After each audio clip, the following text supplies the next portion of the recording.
Morning, everyone. House Democrats have made clear from the very beginning of this Congress that we will work to find bipartisan common ground with our Republican colleagues on any issue, whenever and wherever possible, in order to deliver real results for the American people.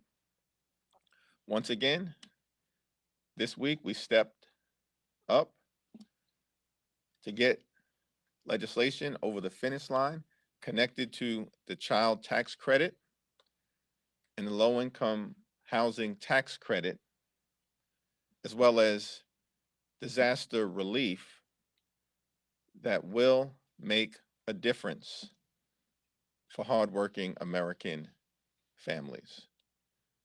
Once again, more Democrats than Republicans supported legislation on the floor of the House that is designed to deliver real results and make life better for the American people.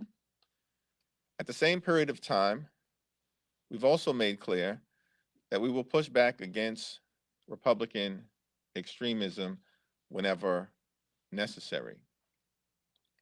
This week, we continue to see performative politics and political stunts from our Republican colleagues. There are a whole host of issues that we could be working on together. The economy, affordable housing, public safety, national security, the challenges at the border. Extreme MAGA Republicans have chosen to spend the week focused on Secretary Mayorkas and Taylor Swift. That's their agenda. It's performative politics. Marjorie Taylor Greene, who's one of the ringleaders of the extreme MAGA Republicans, is on the floor right now. Not trying to solve a problem for the American people, but once again to bring another frivolous censure resolution designed to inflame and castigate and further divide us. Don't we have enough division in America right now? Don't we have enough challenges that we should be working together to solve? But all we get from the extreme MAGA Republicans are political stunts and performative politics, and it's a shame. Questions? Mr. Leader, the Senate is obviously still negotiating the supplemental package, which would include border funding in Ukraine and Israel. But Speaker Johnson seems to be not interested in whatever they deliver before the text is even revealed. This despite the fact that there does appear to be enough both Republicans and Democrats to pass the legislation if it were to make it to the House. Have you and your colleagues discussed any effort to try and bring this legislation to the floor outside of the Speaker, a discharge petition, something along those lines? And how urgent do you think this need is? And then secondarily, if it emerges in a situation where the border package is something that Speaker Johnson just won't move on, do you believe that that should be separate from Ukraine and Israel in a separate package? Well, there are three steps to this process. First, we need to evaluate what comes out of the Senate, if indeed an agreement is reached, have a family discussion about the best way to proceed if there is legislation before us sent over from the United States Senate, and third, enter into a course of action designed to make sure we are delivering real results and solving problems for the American people, as opposed to playing partisan political games. For months, the American people were lectured by the extreme MAGA Republicans about the need to deal with some of the challenges at the border. House Democrats, President Biden, Senate Democrats are ready, we are willing, we are able to work together to address the challenges at the border and fix our broken immigration system. It should be done in a comprehensive, bipartisan, humane fashion. That's President Biden's commitment. That's the Senate Democratic commitment. That's our commitment. Lectured for months about issues at the border. National security funding held up by extreme MAGA Republicans who tied funding for Ukraine, and that's a war that's all about democracy and freedom on the one hand, autocracy and tyranny on the other. And we as Americans always stand on the side of democracy and freedom, held up Ukraine funding because of the border, and now they're against the legislative effort that they themselves were apparently for months ago. Why? Because the extreme MAGA Republicans who have taken over the Republican Party are not concerned with solving problems. They are not concerned with making life better for the American people, and they certainly are not concerned with delivering real results. And that's a shame. It's a shame. Would you be open to separating them though, sir, if it comes to that? It's a conversation that we'll have to have as part of a family discussion, and we'll cross that bridge when we get to it. Just to follow up kind of on what he asked, would you consider trying to get around Speaker Johnson if he doesn't bring it up to the floor? Would you consider trying to work on something like a distractions petition? We have to evaluate the substance of the legislation before we decide the best procedural course of action. Ask you about SALT for a second. You Republicans tried to get that provision in the tax bill. It wasn't in there. Number one, do you think the path forward that was proposed in rules today is something you're in favor of? And number two, it's obviously a big issue in New York with that special election coming up in a couple of weeks. Do you think it was a failure that New York Republicans couldn't get that in and think that will help Democrats in Swatting? Republicans overall have failed on the question of the state and local tax deduction. Let's remember how this journey started. 2017, Republicans controlled the presidency, the House, and the Senate. And their signature piece of legislation that year was the GOP tax scam, where 83% of the benefits went to the wealthiest 1% in America, and they saddled hardworking American families with $2 trillion worth of debt so they can subsidize the lifestyles of the wealthiest amongst us who weren't even necessarily asking for those dramatic tax cuts.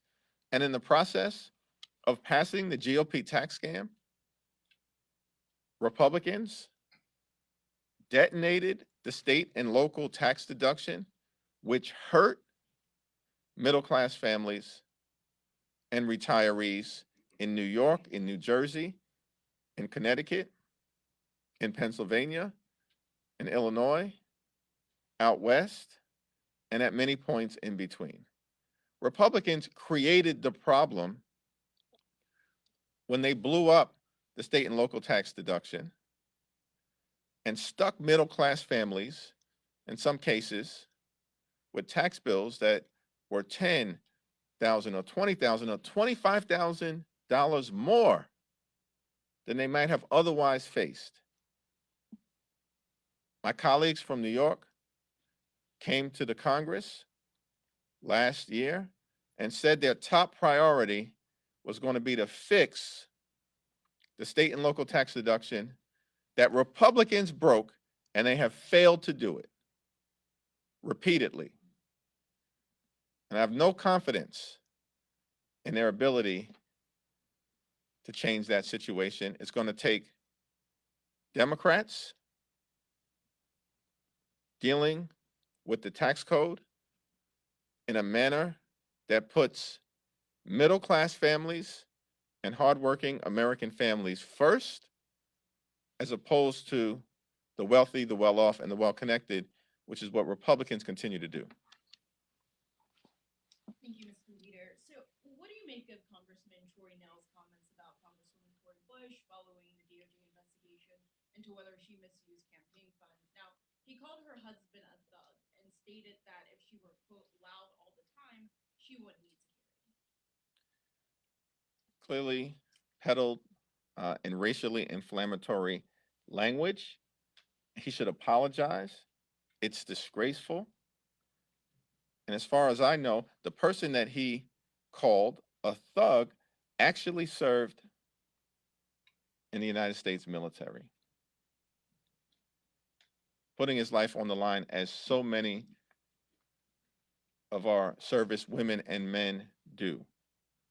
We've just seen the sacrifice that is made by the men and women of the U.S. military.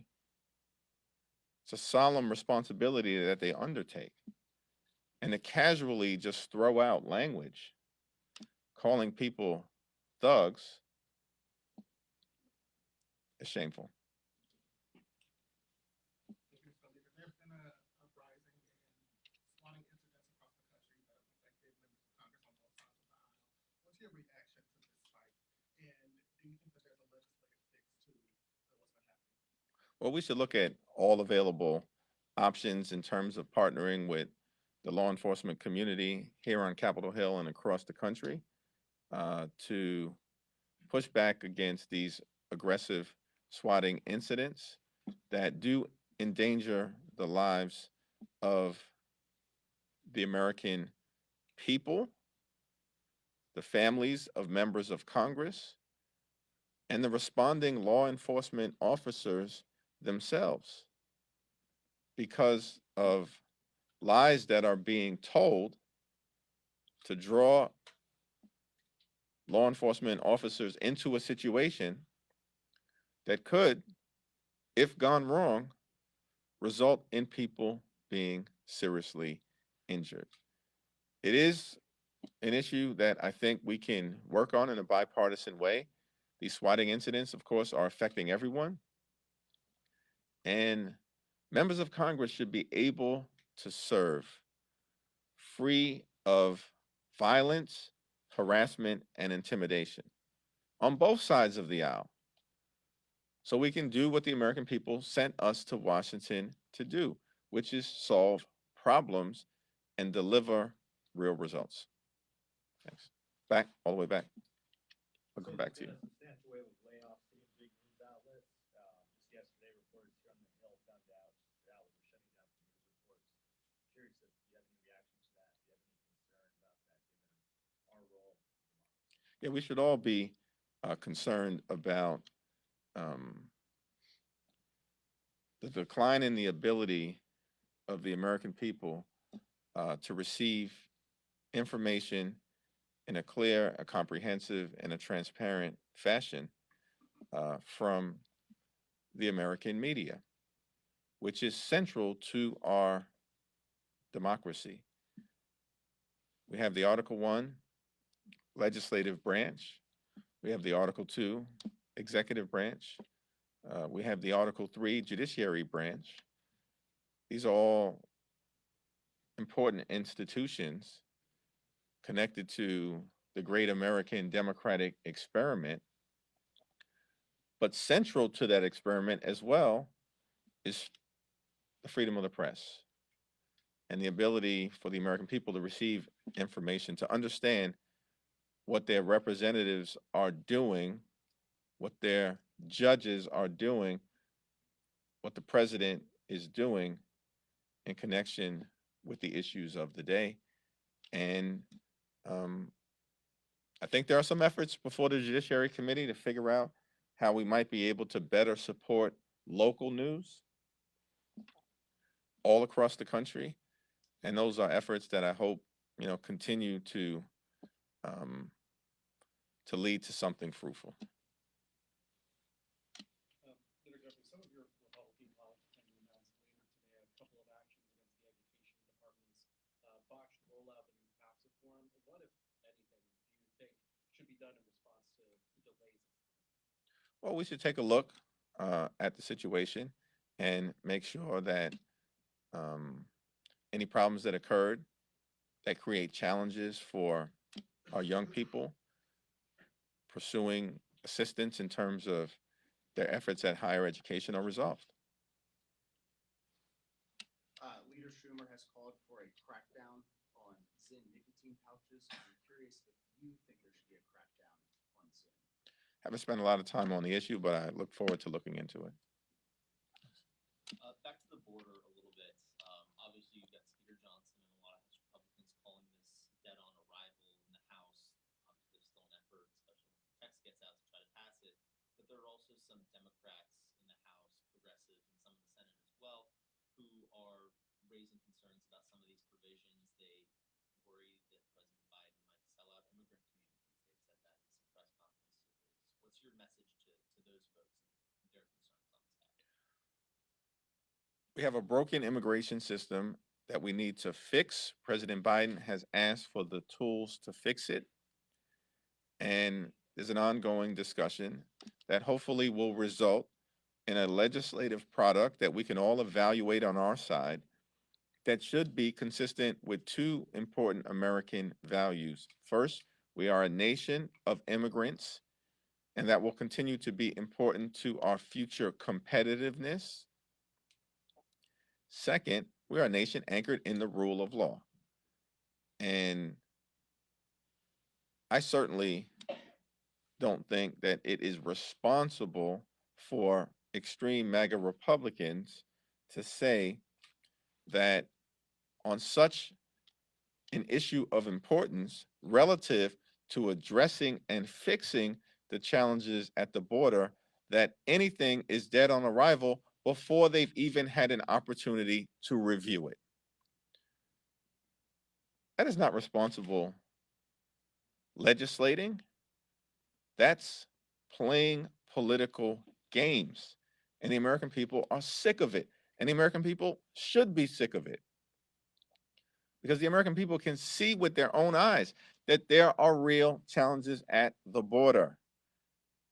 And we should be working together to solve those challenges, not play political games. Last fall, Democrats had a censure resolution introduced against Marjorie Taylor Greene. In light of today's news, do you plan on bringing that back? We haven't had that discussion yet. Thanks. I'll stay over here. In light of last night with the vote on the tax bill and in light of some other recent votes, it appears the role of the House minority has changed. The way that the House has become more Senate-y than the Senate, given that most of the substantive bills coming to the floor now require 2/3. In the past, the House minorities kind of typically played the role of the Washington Generals versus the Harlem Globetrotters. What changes have you made or have changed in your job since this has become a government by suspension calendar over here? Well, it's been clear to us from the very beginning of this Congress that if we're going to deliver real results for the American people, it's going to require Democrats being willing to continue to exercise common sense and find bipartisan common ground in order to solve problems and deliver real results. That was the case with respect to avoiding a catastrophic default on our nation's debt for the first time in American history that would have crashed our economy and hurt the American people. That has been the case on 3 different occasions where we were able to avoid a harmful government shutdown because House Democrats stepped up to deliver real results for the American people and fund the government in a manner that provides for their health, safety, and economic well-being. That certainly was the case with respect to passing a tax package that strengthened the low-income housing tax credit and the child tax credit. That will continue to be the case for the balance of the 118th Congress. Do you feel, though, that Democrats have taken advantage of this new leverage? That you guys are playing hardball enough, given that you guys are carrying most of these bills? Every single bill that we've been able to pass has been done in a way that is consistent with our values based on a standard of evaluation that is connected to making life better for the American people. And if the bill that is before us is designed to improve the quality of life of hardworking American families, we are going to help shape it, support it, and get it over the finish line. And I think it's the Black History Month, and you're having South Carolina primary. In your role as leader, what is your message to Black voters? Well, with respect to Black History Month, let me simply just say Black history is American history. And going all the way back to 1619, we have been an important part of the American story, and that will continue. In connection with the South Carolina primary, there's not much that I can say about it from this podium on the governmental side, but I just expect that voters in South Carolina, as has been the case in every other state, should participate, go to the polls, exercise your right to vote, evaluate the records of all candidates, and recognize that they have the power, not just African American voters, but all voters have the power to shape America's future. Thanks. Thank you, Mr. Speaker, or Mr. Leader, excuse me. I wanted to ask specifically about your response to Representative Emmer calling for an ethics investigation into Representative Omar yesterday. Yeah, I haven't seen that call, so I have no comment on it right now. Back. Oh, sorry. Then I get you and Kevin next. With respect to the tax bill last night, some analysts are looking at it and saying, change is good for now, but we're going to be dealing with this again pretty soon in 2025. I know that's a long way down the road, but if you just look forward a little bit, what does the bipartisan nature of the bill, as you mentioned, the Democratic support for the bill, and the room for work there, tell you about kind of the pending things that Congress has to address sooner than later? Well, from our point of view, it is clear that we need to go further with respect to the child tax credit. In 2021, under the leadership of President Biden, Speaker Pelosi, Leader Schumer, Democrats in the House and the Senate were able to pass a transformational child tax credit that benefited middle-class families, working families, and low-income families all at the same time in a tremendous and decisive way. We should build upon that moving forward, and that's what House Democrats plan to do at the first available opportunity. Kevin? Go back to self. In the event this does get to the floor, would you allow, keep it open to your Democrats to vote for the rule if they want to advance this, particularly some in New York that might want to see this come? And how would you vote should it actually get to a up or down vote?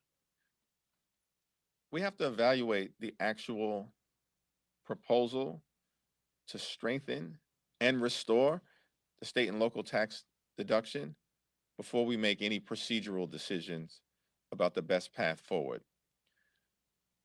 Before the Ways and Means Committee, with respect to the tax bill that was on the floor yesterday, there was an amendment that was offered by Congressman Bill Pascrell that would have raised the state and local tax deduction cap from $10,000, which is outrageous, imposed by the former twice impeached president and his MAGA extremists in 2017. That amendment would have raised the state and local tax deduction cap from $10,000 to $60,000. That is based on legislation that allegedly is supported by the New York Republicans. And so it seems to me that we should evaluate whether meaningful progress is being made on the state and local tax deduction based on the legislation that the New York Republicans themselves submitted, which raises the cap from 10,000 to 60,000. It's not my standard, that's their standard. And apparently they are for it before they're against it. Every single Democrat on the Ways and Means Committee voted for the Pascal Amendment. Every single Republican voted against it. That's a record that eventually is going to be litigated before the people of New York State and the people of this nation. Thank you, everyone.